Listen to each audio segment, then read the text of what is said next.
Ohio University, a school that strongly supports diversity. The only problem is, despite different movements, African American students are still feeling underrepresented and receiving discrimination. It's definitely opened my eyes to a lot of things, both good and bad, about the movement. I do agree that there are the pros and cons to it. There are certain things that I don't agree with, but I think just the fact that it has become prevalent on this campus says a lot, because there's about less than 4% of us here, so the fact that Black Lives Matter is even being talked about is a big deal.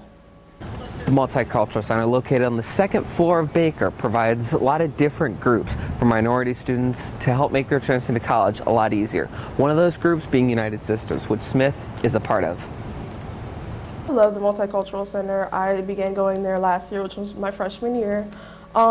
It is home of Unified Sisters, which is a group that I'm in. It's composed of mainly African American females, and it definitely has made me feel like I have a home away from home. It can be difficult being here, and I feel like the Multicultural Center as a whole just lets you feel like you have family, outside of your family. With what's going on in the news lately, it can be very tough being a minority and transitioning to college, but Smith says it does get better.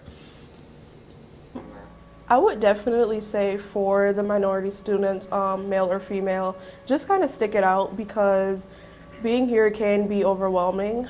It can be kind of a culture shock depending on where you're from, if you're used to being around your people and only your people. And that's just honesty.